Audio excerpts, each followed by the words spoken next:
I'll go. See from that seat. But yeah, but no, Better. I think the last one, hey guys, was 2 years ago, and then this thing called pandemic happened, and so I'm really, really grateful to be here. I think we're all pretty grateful. We all went through something collectively that's pretty unprecedented, and so yeah, it's great to be here. It's great to see some faces and celebrate something that I did in 1992, came out in 93, and yeah, I just love all the love. And I'd like to see your smiling faces more, but you know, we'll get there this time next year, right? Absolutely, and it's got to be nice to just be back in front of people, because you know, this is the coolest job in the world. You get loved on all weekend. Right. No, and to be honest, a few months ago, I've been, you know, we're all paying attention and being kind of vigilant about how is it going to be safe, and I want to thank everyone for wearing masks and just doing pictures with the partitioned, and you know, I think we're all in this together, and I really appreciate everyone for doing that. So thanks.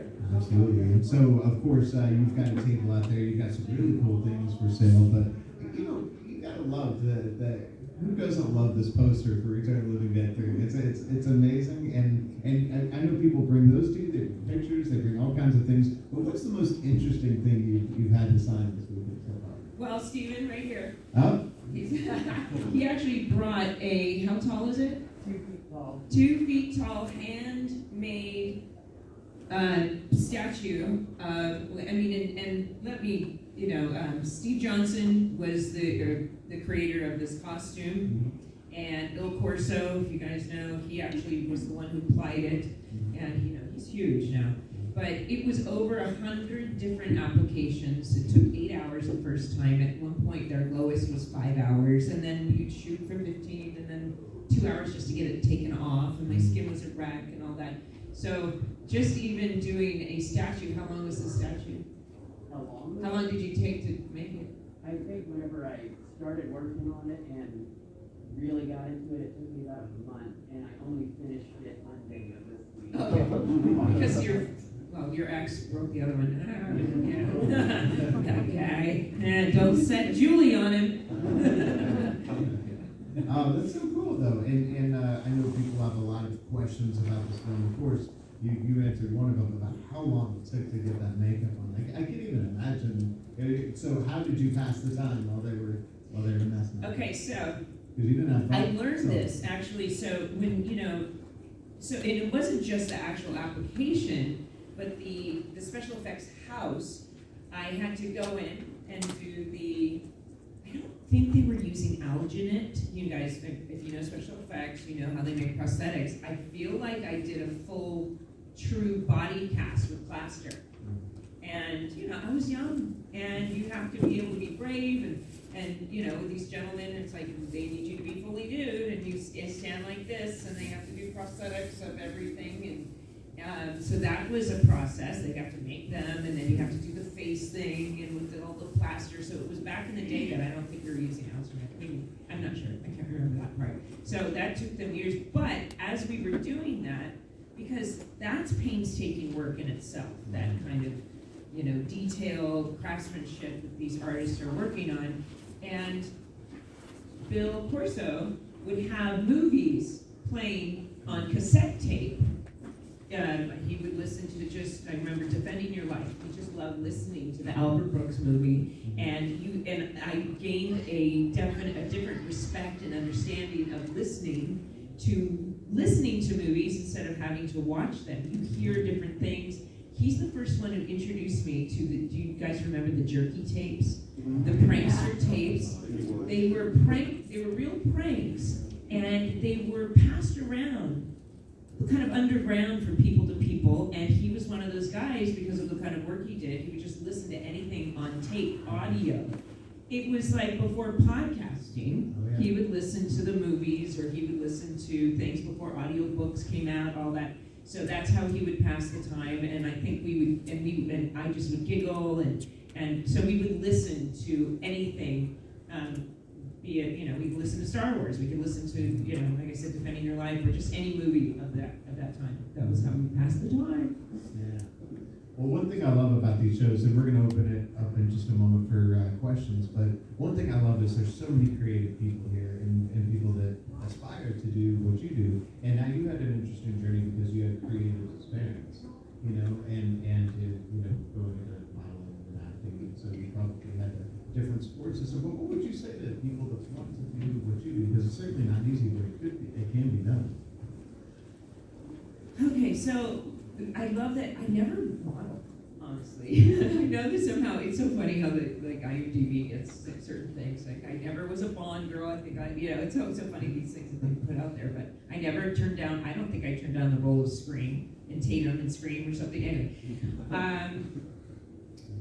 I think it's one of those things that Dustin Hoffman said it well in in the Actors Studio with James Hampton.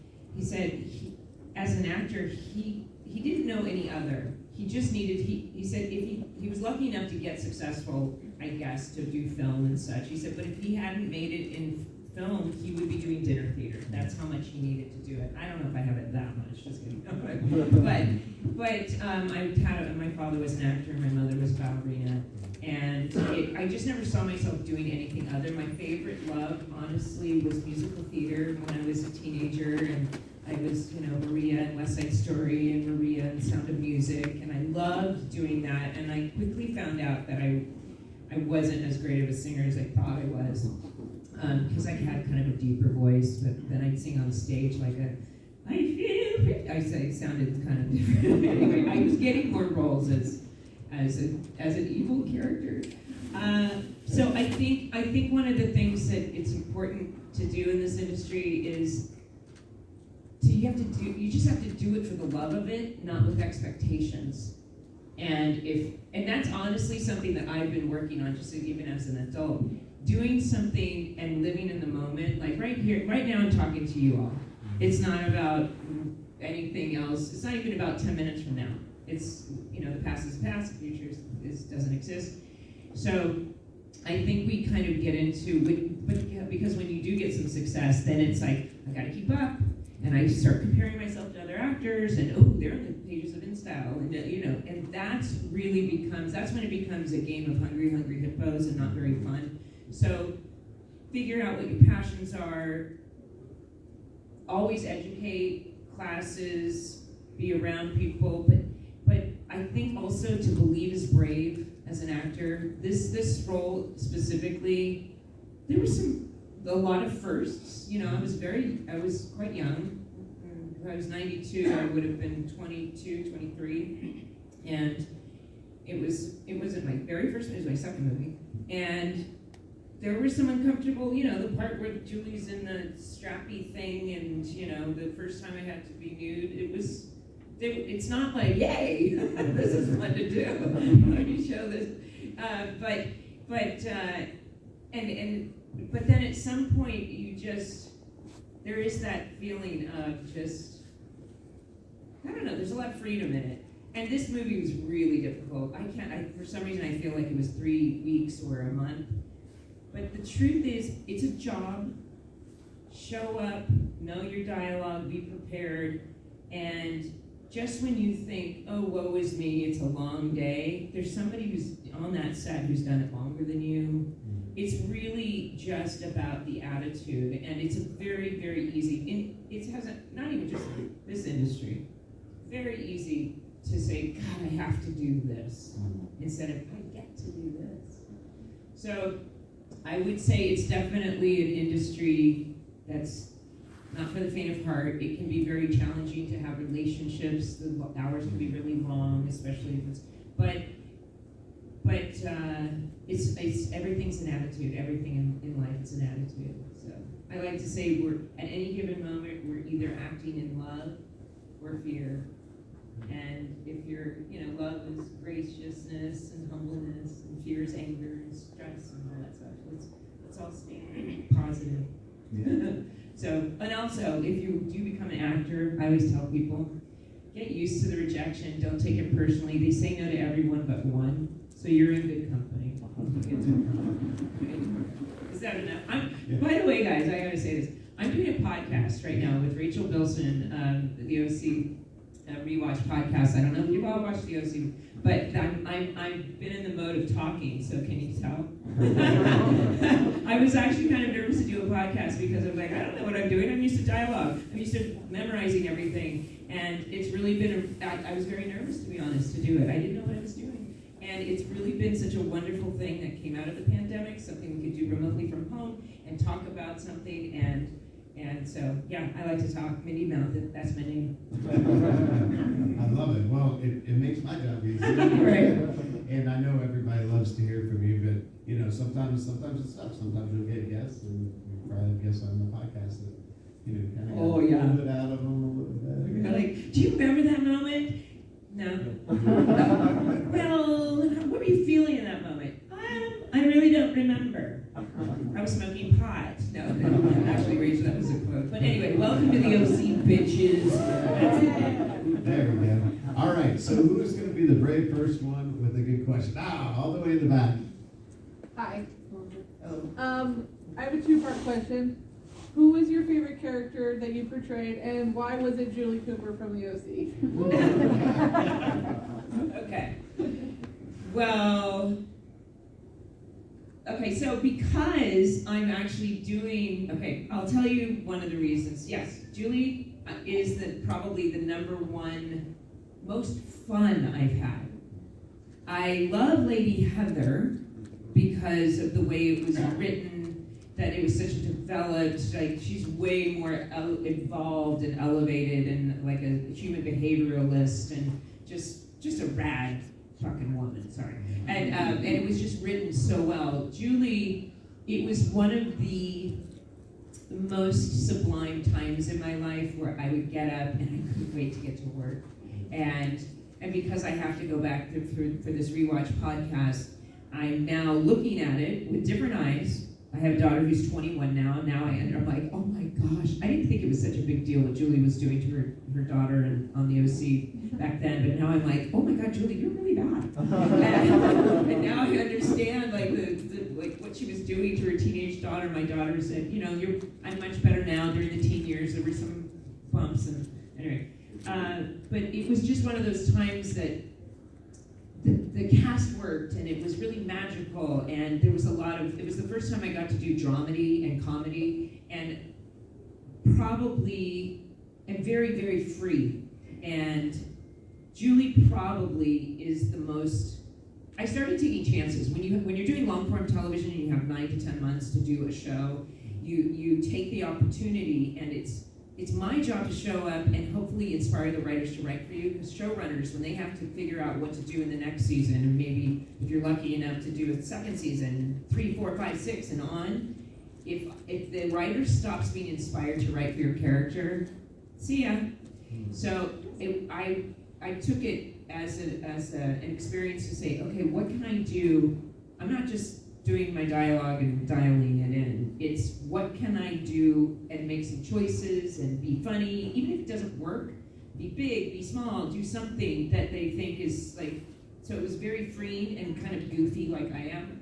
So she's the closest to me in that sense of humor, but I based her on somebody, she's an actress and I'm not gonna say her name, but I based her on somebody who's probably the biggest egomaniac I've ever met, be that person who actually, she may have come to a couple conventions, I'm not sure, but she would be that person who would go, hi, oh my gosh, I love you, you look so amazing, and oh my God, did you see what she was wearing? It was ugly. But she would do that voice thing, so I just had a lot of fun. That's a long-winded answer, but we're here for an hour. Yeah. Oh no, it's fun to hear about all this stuff, and especially now that you have kids, they have like insight of it. What does your daughter think of what you do? So my daughter's funny. She's okay. I'm gonna promote her. She's got the funniest TikTok account at CGMIR, M-I-R, at CGMIR. So she's obsessed with Vampire Diaries. And growing up, I always said, she has a poster over her bed of the cast. My daughter was 3 when the OC started and 7 when it finished. She's got a poster, and Adam Brody used to steal her scooter, and he's like, CG, I want my scooter. And Ben McKenzie writes, CG, I'll always love you. And everybody, it's over her bed, right? It's been there since she was very young. But she refused to watch the show. Why? Because I don't want to see my mom making out with young guys. So then she watches like Pretty Little Liars, and then all of a sudden she watches Vampire Diaries, and her teen crush is Ian Somerhalder, and her celebrity crush. And so her whole TikTok account is, if she comes up to me in her TikTok and says, hey mom, what was it like to make out with Ian Somerhalder? And my mom won't tell me what it's like to make out with Ian Somerhalder. So the whole thing is, so Ian just got a TikTok account, and he said, hey, yeah, back when we were kids. So everybody's like freaking out because I won't tell them. I digress, but I said, but wait, you watched Vampire Diaries and you won't watch DOC. And she's like, I know, and you were really bad. And I was like, yeah, I was really, really bad in Vampire Diaries. So she finally watched it when she was 18, because I kept saying, it's not just a regular teen show, it's got this meta humor, and it's very humorous. And so then we had her on the podcast, and she was able to say, I said, am I like Julie Cooper? And she's like, no, well, sometimes. So she's, at one point when I was doing the show Nikita, I was shooting in Toronto, and it was really difficult. She was 10, and she had to fly with me, but she stayed in Los Angeles with her dad, and I flew back and forth. And she, for the longest time, wanted to be an actress. And at one point, she's like, "Hey, mom, I got myself an agent." I came back from Toronto, and they said, "What?" It turns out one of the moms in her dance class is a kid's agent, and she did a monologue from talk radio play, an Eric Bogosian play. And she got herself an agent, and I said, okay, if you want to be an actor, this goes back to the advice. I said, you got to study, you got to be serious, you got to memorize dialogue, you got to do. She's like, what? I just want to be like a Disney star. And it doesn't work that way. You still have to work hard. And all of a sudden, when she turned 15, she said, I want to be a criminologist and work for the FBI. And I went, what happened to actors? And she said, I see what you go through. No, I don't want to do that. So she is very much a fan now. And she's like, I'm finally over you making out with Ian and Chris Pratt and all those people. There are worse jobs. All right, who's got another one here? I think I saw hands. There we go. Okay, this is something I have prepared. I read somewhere that you auditioned for a character on a certain TV show and didn't get the part. After reading that, I thought to myself, I would have watched that show if Melinda Clarke was on it. Have there been any roles that you came close to that didn't quite pan out? And I can say that they should have chosen you. Oh. Well, yeah, hundreds of roles. And now I was just explaining this to Brian. Brian, who's the actress that she was in Once Upon a Time? She played the evil witch. Yeah. She and I, so there's a thing called on television, that was particularly, I just come off the OC, and one of the writers from the OC was doing a show, and I'm not going to remember the name because I don't think it lasted, but Alan Ball, who did 6 Feet Under, was doing it.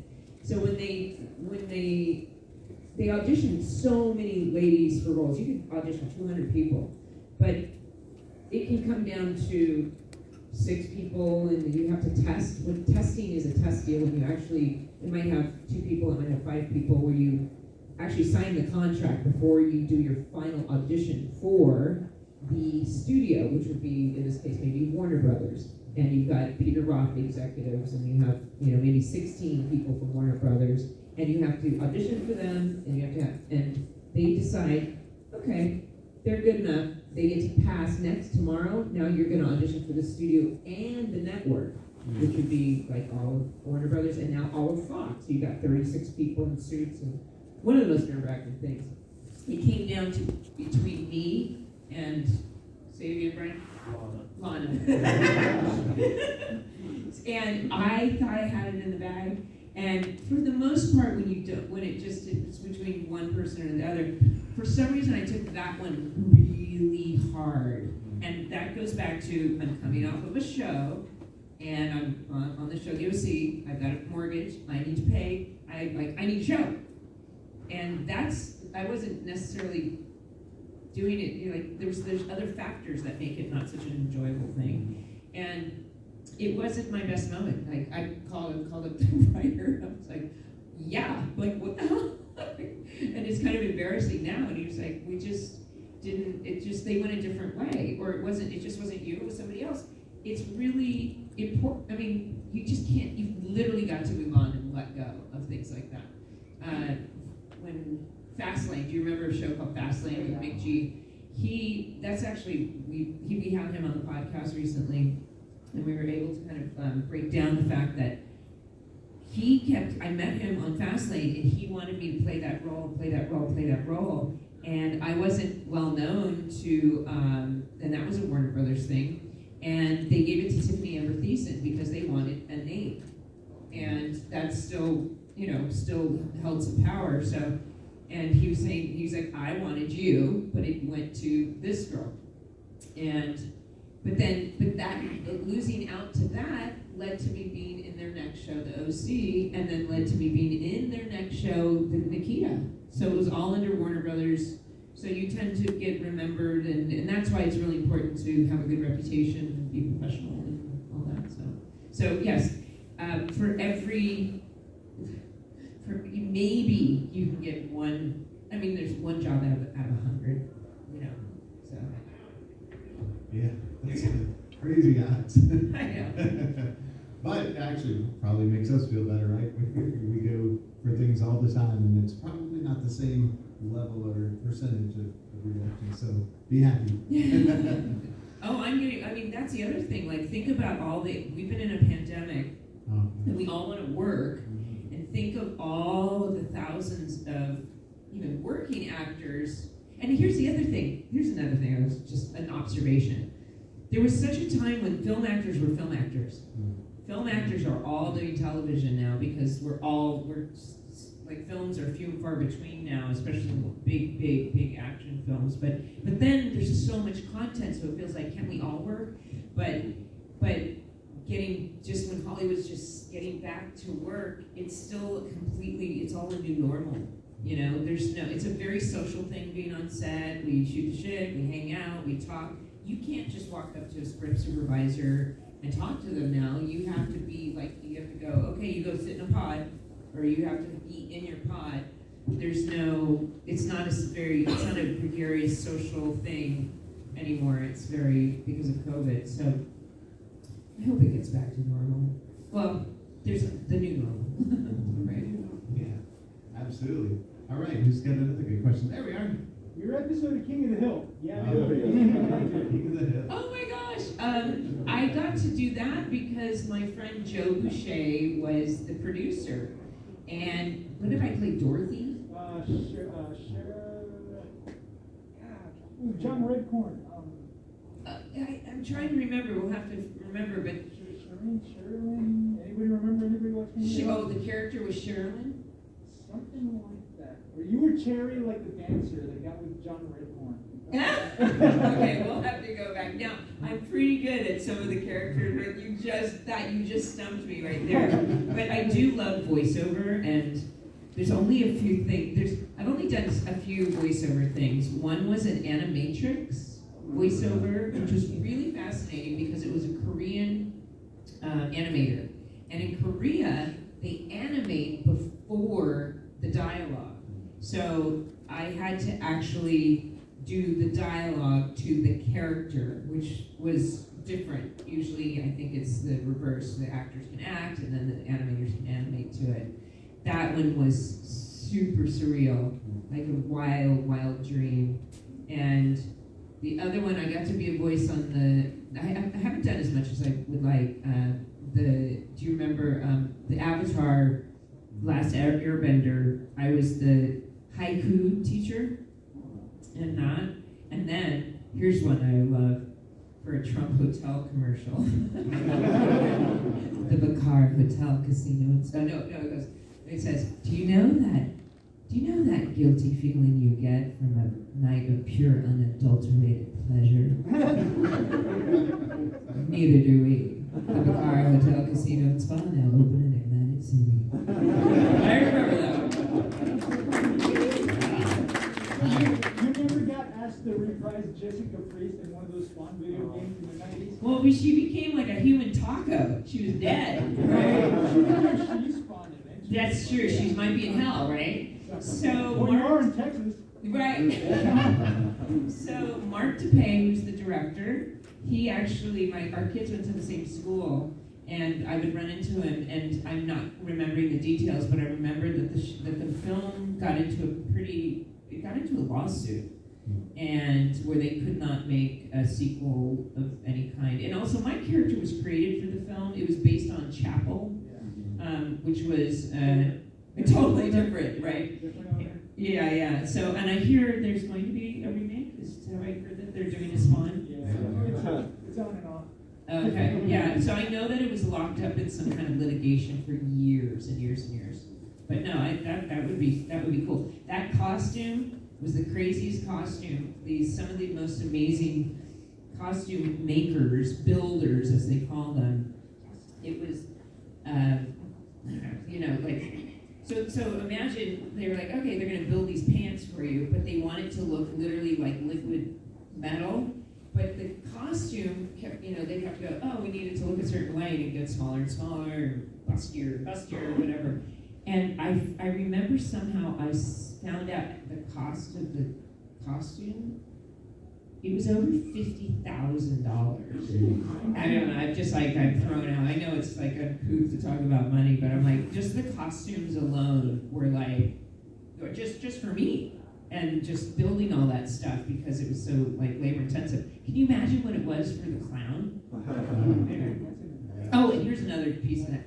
So you guys, if you watch Spawn, you remember the scene where John Leguizamo, the clown, he goes over and there's a pizza with maggots on it. So it was the first time he got paid $1 million for a film. And he told them, they were like, how are we going to do this? And he goes, I'll give you one take, and I'm biting into that pizza with real maggots on it. And he did. One take, and it dead. What will you do for $1 million? Don't you keep any of your guns or anything? Well, they don't let you do that, but I became it's crazy that year of 96, that was 96 into 97, I did a show called Soldier of Fortune with Jerry Bruckheimer, his very first TV show, and we had to train, we had to learn how to shoot with MP5s, and I became quite proficient with that because they actually let us, it's so funny I'm telling you this because Harry Humphreys, who's now dear friend and godfather to my daughter, he was Bruckheimer's tech advisor. He was one of the original Navy SEALs and actually original frogmen before they were SEALs, Vietnam, and with Dick Marchenko and Vietnam, and so he became Bruckheimer's tech advisor, starting with The Rock, went on to Black Hawk Down, now all the Michael Bay films. In fact, he's picking me up and taking me to dinner tonight. But he's the one that taught me in 97 how to work with weapons, and I learned to shoot shotguns with the SWAT team from Bellflower, and that's why I don't have hearing in my radio right now, but it's kind of bad. But no, I was very afraid of the firearm situation, but I actually did shot better than the SWAT team because I had some ballet dance training. But no, it can be kind of fun. I liked it as a sport, but I don't own one. Yeah, they're pretty protective of all the stuff now because they've realized that all the props, all the costumes, everything is a collectible now. So do you really get to keep anything? Oh yeah, okay. So for Living Dead, those were my own shows. You can see it. So the belt is mine, and the cross was mine, and and the shorts were mine. I actually brought them in, and we did it. And then I had different versions of it, but I got to tell you, they were all, because you guys know what blood is made of, Carol syrup and Hershey's or whatever they make the concoction of. And I remember a lot of that jewelry was mine. And because when I did that film, I had just finished doing a play called Vicious, which was the original material written about Sid Vicious and Nancy Spungen. And the movie that Sid and Nancy started or was based on that play and became that movie. And I had just finished playing Nancy Spungen on stage, like a heroin addict and just all that kind of rock and roll stuff. And I think when they were trying to figure this out, I brought in some of my own stuff and we just kind of created it, like what would you wear? And we created it kind of together. And so for the longest time, all of that jewelry being mine, I brought it home and it had that blood on it for years. And I do think I still have the cross, and I think the belt just got, I can't remember exactly, but I may have let somebody borrow the shorts, but I wasn't thinking it would be, but I think I have the cross. But yes, I do take things. Yeah. I do take things. Get away with what you can. All right, go ahead, Dave. I do have a question. So, what are the techniques they use? And because when you're reading a script, it doesn't have like a voice yet. So, how do you bring it a reality? And what are some of the things you rock to do when people are like, let's not do that? On The Living Dead? On anything? Yeah. So when you're reading a script, you're like, how do you use that to bring about a real Well, if it's really well written, because then that's when CSI pops into my head. The Lady Heather script, I remember getting that audition. And now these are the days when I could memorize like that. But if it's really well written, like I got the audition at 7 p.m. One day, and I had to be there at 10 a.m. the next day. And the dialogue was so well written, and somebody asked me if there was research, and I said I didn't have to do any research because it was all in the writing. And she just, some things just come naturally. I don't know, it's weird, especially with television that happens so quick. So a lot of film actors have, if you think of like Daniel Day-Lewis, he spent over a year just preparing to be Abraham Lincoln and get his voice down, or maybe longer even. And a lot in television, you've got to be prepared to audition the next day and do it like it's on camera. And it's hard. It can be difficult. One of the things that I think a lot of young actors do is overact. Make too big of choices. Like when I'm watching the OC now, I can see I'm like, okay, that was a little much. That was, but they used it. You can, sometimes it was bigger than life, but I thought that the character was bigger than life. I think that this was a little overacted sometimes, but it kind of lends itself to it. I don't know. It can be kind of corny, but for instance, I think when you're playing, and also villains don't think they're villains. You don't play a villain like, hey, like an arch, So I think, and also one of the best things, when in doubt, do nothing. Because there's different mediums. If you're on stage and you have to make sure that somebody at the back of the house hears you, I'm going to project in a different way. But if I've got a camera right here, less is more. So it's important to know your technical, to know what's required for each medium. And there might be something different for the reading of a commercial. For a voiceover, there might be something different for, I don't know, I mean, like Julie was way, you know what? Also, with comedy, you don't play comedy. It's, you know what I mean? It's just, you do it like, playing for a joke or indicating a joke, like, here I'm gonna be funny, haha, it doesn't work. You play, when I did Seinfeld, I did an episode called Muffin Tops. I was on the bus where they're trying to get rid of the stumps, and Michael Richards is doing this crazy stuff, and Jerry would laugh, and he couldn't, and Michael would get pissed. He approached his comedy absolute seriousness. there was nothing like ha ha ha about it. It was just playing a character. And he'd get mad actually if people would laugh at him. So you approach comedy the same way but you try to do it with truth. For me now, as I've gotten older, I need to memorize dialogue, like backwards and forwards, like you know the alphabet. And so I actually ask for a lot of preparation. So then I can get if I cannot think about the words, then I can really relax. Otherwise, I feel like so that for me, that's just one of the biggest things.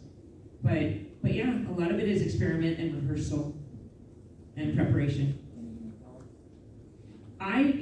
So on the OC, I started learning how to do a little bit of that because Adam Brody was so good at that.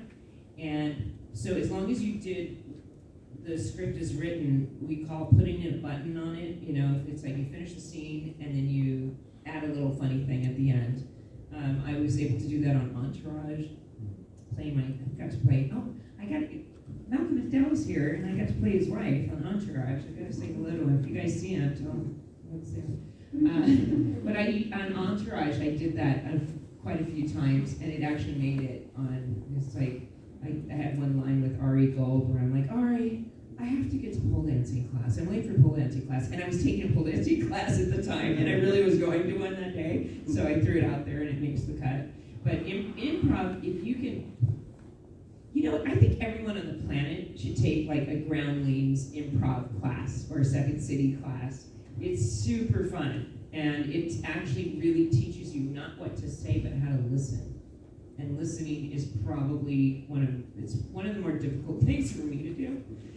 But as an actor, if you can actually listen and react to that listening, that's a real superpower.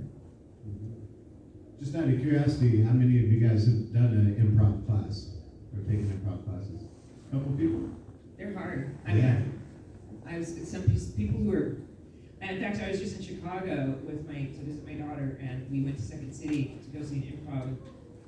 Sorry. I didn't want to blow anything. We watched, and you can see how much fun they're having, and just random. I love Whose Line Is It Anyway, and like Wayne Brady, like he's just amazing. Those guys, but I'm just in awe of people that can do that. That's just amazing. But you can just see how much they bust each other up, and they're just giggling, and that's half the fun, right? Who's gonna like do a blooper and giggle and stuff? So. Oh, I love that. Well, since we're coming upon spooky season, and of course we all like scary movies here, are you a big scary movie fan? No? That's scary. Okay, so I'm not, so I really appreciate movies like The Exorcist or something that's really mental, but the freakiest thing would be like Texas Chainsaw Massacre. I can't. And so even I've told a few of you, during the Return of the Living Dead, there's the puppeteers. There were like 4 different special effects houses doing, like Steve Johnson was responsible just for my character, and somebody else was responsible for, the crazy, tall, skinny, freaky zombie. Yeah, the one who asked me if he was a true homeless person, and he asked for a limo to set. I think I've heard that, but I don't know. But there was a famous zombie. He was stuck to himself, and during the scene, the zombie separates his head from the shoulder. Scared. During the scene, and I went, and so that was not even acting, but my daughter loves horror films, and I like the psychological ones, but anything with like Saw or anything that has to do with things like that, or things that are kind of gory, I have a certain level that I can do, but it's so I hope, hats off to you. So is that kind of funny when people approach you in costume and then you see a leather face coming at you? It can be really unnerving, yeah. Oh, love it. All right, who else has a good question? I have a Oh, question. there you You mentioned it briefly about your mom being a ballerina and that you had ballet training. how far did you take it? Did that inform your mannerisms or your behavior, your body language? Well, if I had, thank you for asking. My mother, Patty, was a ballet dancer and had a dance school, and I grew up dancing. She taught RAD, which was Royal Academy of Dance, and I wish that I would suggest that your mom shouldn't be your teacher because she made me call her Mrs. Clarke in class, and because I was kind of a brat, and but if there was one thing, I had the feet for it. I didn't take it too much further. I got into acting and more musical theater, but I really found that I wish I'd had more discipline to do it because I really loved it. But yes, I think to me the most beautiful, this ballerina. You see these Dane ballerina women in their 70s. They don't need plastic surgery. They've been holding themselves up, for a long time. But it is an interesting thing. Like, this old studio system, they gave all the actors movement and dance and singing and how to hold themselves, and it does give one a lot of body awareness on stage. Now, I'm sitting here with kind of slouching. I tend to actually slouch, and I've learned how not to do it on camera because there's nothing worse than, you can actually see it sometimes where I slouch and I have hyperextended legs. So being aware of a body is very much more of like the way the British teach, outward in, and the method of American acting is kind of in and out. But I have found that I love characters, and I get a lot of character based on costume. So you're bringing that to, the scene where, we shot this movie so quickly, but you're in the full regalia, and Julie's turned into this creature, and she drags the gangbanger and rips out his spine. And comes back, when she first comes out and I did this move. I don't know where that came from, but it came from this idea that here she's got all these things, and I just kind of worked out, like choreographed how I've got this rock, and I've got this thing, and I've got this. So we want to kind of do some kind of a reveal, and it was this. I did essentially just a creepy dance move, right? That so, and that probably came from my dance training. There you go. Are you a dancer? Well, weren't we all? Right. Well, I love tap, and I love that was the best one. Yeah. Tap dancing. Tap, yeah. I loved it. Yeah. I wish I'd stuck with it, but honestly, I'm more disciplined in my life today than I was back then. So. Thank you. I'm not a dancer, by the way. Two giant left feet. And speaking of slouching, I just noticed we have another camera there, so I was like, I know, I'm saying. I don't want to block you, but I'm over slouching. I saw another hand back over there. Yes, go ahead. When did you realize that Living Dead 3 had become a cult classic? This is a good story. So, please don't take this next story as anything in a negative, but when I did that, so in the early 90s, this was post Friday the 13th, this is pre-Scream. The early 90s, horror films were low budge. They weren't the highest quality. They certainly weren't studio films. They weren't, so in fact, when I first had this audition, I was like, and I had a friend of mine I was doing a play with at the time, and he was like, what? That would be great on your resume, because I just didn't, we're young, we don't know. I was like, really? Oh, okay. So we did the movie, and it had a certain response. Brian Usna actually offered me a film directly after, and all I can remember is that the character, it wasn't the female zombie, it wasn't the heroine of the film, it was, this is the image I remember, a woman who literally gets dismembered, all of her limbs are getting chopped off, and it just felt too exploitive and just not me, and I was very conscious of, the term scream queen was out and about, you know, and I was like, I don't want to be a scream queen. And for the longest time, I didn't. The word cult would never came up. I want to say, so in 1996, I did a film with Robert Englund and Doug Bradley in Spain called The Killer Tongue. Mm-hmm. So I became friends with them. I'd actually met Robert early years before, but we worked together. And I want to say it was the early 2000s somewhere, a good 10, 12 years later, maybe a little bit longer. And I get a call from him, and I think it was a voicemail actually. Melinda! Because you know Robert. I'm in Argentina, and I'm looking at a 20-foot poster of you from the living dead. It's a cult, fantastic movie, oh my God. And I was like, what? He was like, you have no idea, they love this movie down here. And just going on about living dead. I had no idea. And then that's when I was like, should I be doing conventions? And I didn't, I think the first convention I haven't, honestly, I think it's just kind of grown. I don't know, you guys tell me the cult status of it. So we're talking almost 30 years now. What? Yeah, so that's when I kind of was aware that things had been kind of growing, and probably about,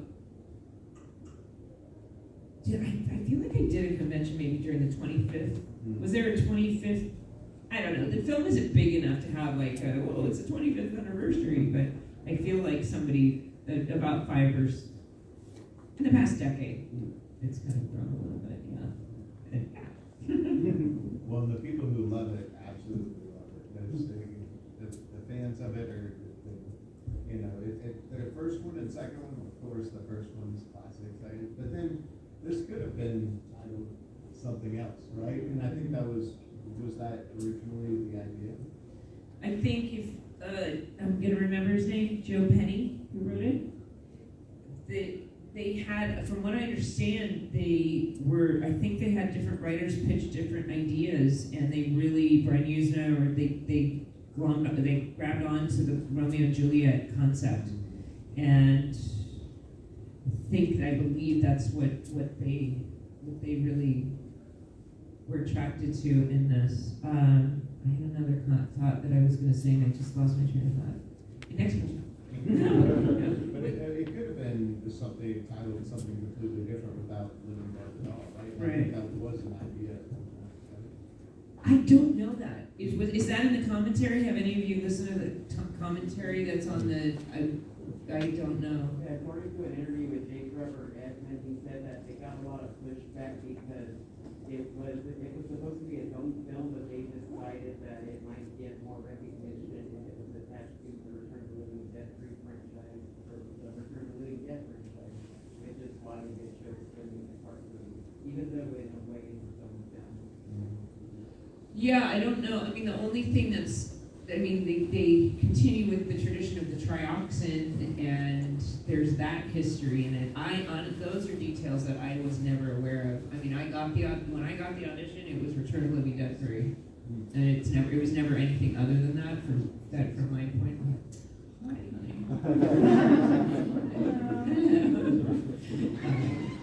Yeah. Oh, yeah.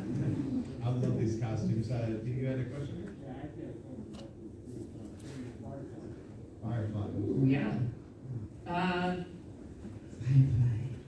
That was I'm trying to think. I know, I came on and I got to be, and what a wonderful set. And I remember talking to Joss Whedon and saying, I said, you've created a really wonderful, I guess I can say this now.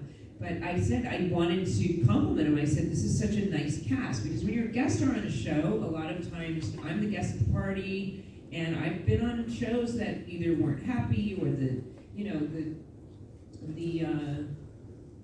number one on the call sheet can be kind of intimidating. The lead of a show can kind of set the tone. But But I remember saying, like, Nathan Fillion and Gina Torres and Morena, they were just such lovely, lovely, lovely people. And saying, you know, you've created such a great, great cast of, you know, what a great ensemble, what a great feeling. And he said, yeah, I'll never do another show called Angel or Buffy again. But I kind of did again, meaning just having a name, which means, you know, but yeah, now we know it's that guy. Oh, sorry. Oh my gosh. So anyway, my episode. Sorry. But I came on, but that being said, I came on when they had just found out that they were being canceled. So that's what I was going to say. Sorry. Thank you. Thank you for keeping me on track. And so there was, you know, that's really frustrating, especially for a show that had such a following. And I do remember that we went out to, you know, Mandy, the whore with the heart of gold. And then there's the dominatrix and the madam. But I remember shooting, and Nathan is just one of the sweetest guys on the planet. And but I remember shooting. You got to Lancaster, which is just kind of northeast of LA, and to shoot the desert areas and it was really. It's always fun to dress up, and you know, we've got these elaborate costumes, and they're kind of, you know, they're Indian-inspired Old West, and you know, and I got to use my rifle skills to shoot again. But I do know that it was a lovely experience. But yeah, they were really disappointed. I felt like my episode was the last one shooting. I know it wasn't the last episode, but I feel like it was right at the end. But Firefly fans, they rival any fans. See that fast? Firefly fans, they rival any fans on the planet. I mean, you could go, they're probably some of the strongest ones I've ever met. And now try and play that board game. I tried it once.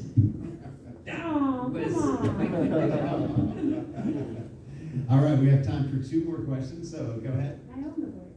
If you happen to be channel surfing and you come across, you know, a movie or a show that you were in, do you stop and watch, you know, yourself, you know, in that? Not so much anymore. It's weird. I used to like, I have to watch the OC for the podcast now, and I'm watching it like I'm dissecting editing and music, and I kind of get into it and I giggle and I laugh and all that. But there for a long time, I really love the OC so much that I drink some wine and make people watch it. I'm like, come on, or you know. But for the longest time, I just didn't even own my movies, you know.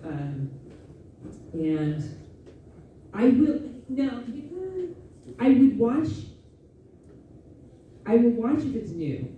But if something pops up and I'll see it, you know, I won't necessarily go, oh, I'm gonna watch myself. But and that being said, it's because I've already seen it many times. But I don't quite seek it out. Let's watch me. No, I haven't. But yes, thank you for the question. But I don't necessarily turn it on right away. Yeah. But I don't have a problem watching it. I'm having a problem listening to myself, honestly, on this podcast, because it's me. I'm used to seeing myself as a character, but I'm like, why did you say that? Why did you say why did you stutter? What the fuck are you talking about? Oh my god!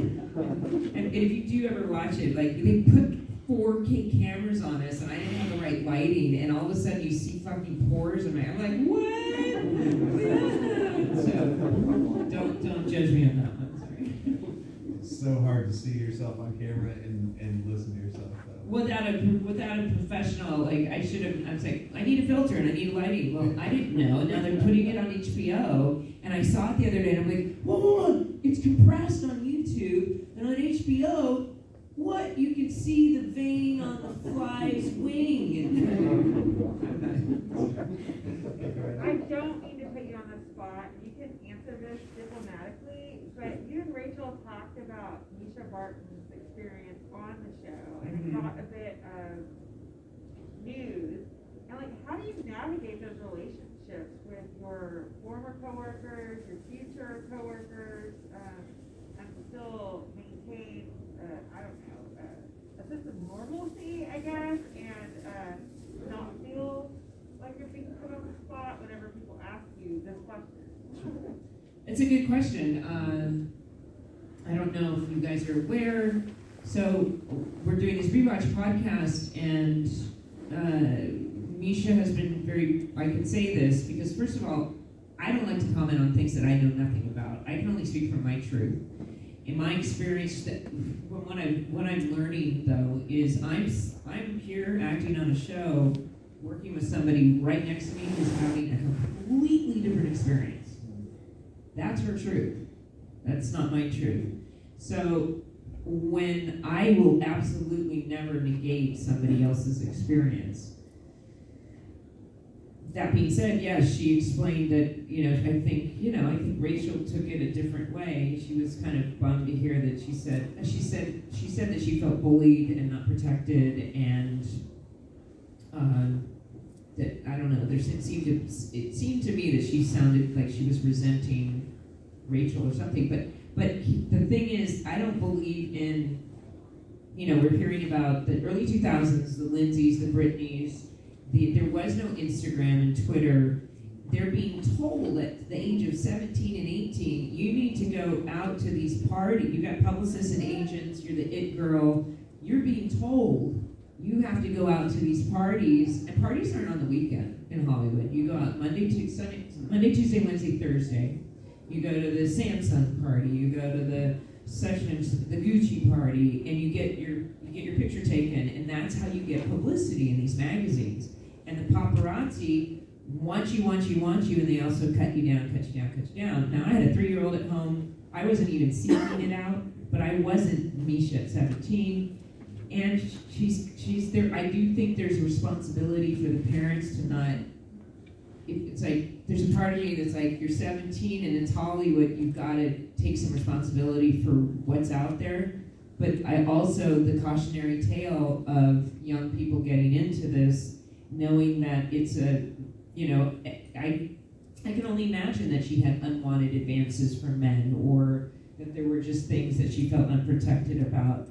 But, it's not my job to say, what is she talking about? That's not true. Because it very much probably could have been true. But, it's, some people, it's like, were you on time? Where's your response? I don't want to say she said, I think it's stronger to say, well, I could have been better in these situations. This is my responsibility. This is my part in this.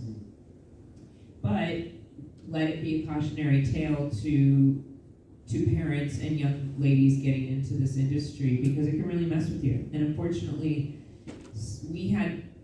I can only tell you my experience, and clearly her narrative has been that it was not a good experience, and that breaks my heart. And she's been invited on the podcast, and she hasn't responded. Okay, So I would love for her to come on, but I in no way, shape, or form would ever debate her experience. Because I can sit here and say, it must have been, my experience was kind of Goldilocks. It was great. It was like, just right, but she was the it girl, like the biggest girl in the world. And maybe she made some choices, like the things you're supposed to do when you're 21, like go out and party. Now you're doing, it's like everyone's watching you. So I don't know. It's an unfortunate tale. She wrote that.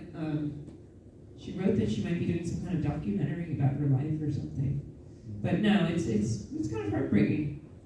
I really appreciate you answering that question. I really do, because I listened to your podcast, and I agree with you 100%. I think everything you said is diplomatic, and it's a bit heartbreaking. You don't know. I hope that she takes you up on it. My guess is if she's got a story to tell, she doesn't want to waste it on her podcast. I know, right? Yeah. But that maybe she'll come on when she has something to promote. Exactly, she Yeah. got the book and she, yeah. No, and to be honest, I'm such a gentle soul. Like, I don't want to be controversial. I don't, it's like I was offered. They wanted me to do the Real Housewives of Orange County, and I was like, I do not have the armor. A friend of mine, she represents some of the ladies in publicity. She said no. She said literally the producer's job is to. They'll do things like they'll pull your ex-husband and just have him show up, or they'll dig into your personal. And I said, I don't have the armor to do, and it's that show is such a train. People watch this train wreck, right? And it's designed for me to go, to create drama and my psych. For my honestly, my mental health, I would end up going cuckoo. I would break.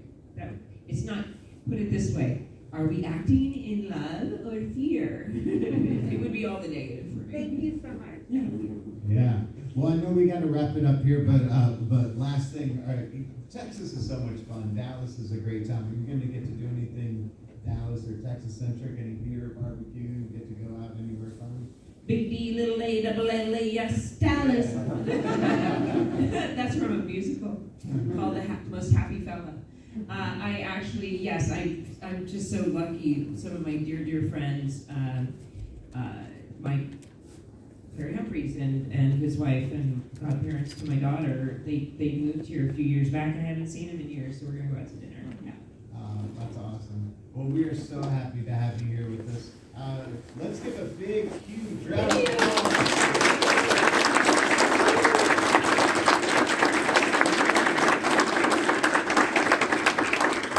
And you know what's been fun is we've been doing like a little selfie with everybody in the background, if you don't mind, and then well, you guys can tag yourselves in it. So if you guys want to stand up, make it all fun.